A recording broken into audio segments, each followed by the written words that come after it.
Welcome to Zwida Media. If you're new to this channel, please subscribe. Don't forget to like, comment, and share.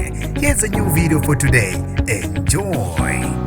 Usedlulile emhlabeni uSinefiso Zondo waziwa ngelika uSlay Bhinca obeziqhenya futhi eziqhenya ngobuntombi bakhe behleze eqhuquzela ukuziphatha kahle kubantu abayizintombi kanye nokuziqhenya ngobuntu bakho. Lezi ndaba zivezwe omunye womculo osondelene naye kanye nowakwakhe. Uthe bafethu sivuka ngeindaba ezibhlungu ngiphelelwa amazwi umzala wami lo umduduzi cebekhulu ophinde abe imanager yami kwezomculo nowakwakhe uSlay Bhinca Zondo abasesithombeni bavelelwe ingozi yemonto ngebhadi intokazi le ivele yashiya kabuhlungu emhlabeni ngendlela enzima. Bafethu sibongeke ukuthi usindile umzala nakuba owakwakhe esishiye ngokukhulu ukuzuma. Uthe lezi ke indaba ezibhlungu ngendlela emangalisayo ngibagcine nje ngeviki eliphelile la ebesine meeting khona besethi ulale ngoxolo. Lokhu ke kubashaqise kakhulu abantu njengoba nepost yakhe yokugcina uSlay Bhinca lapha ku Instagram abantu baye bephoseka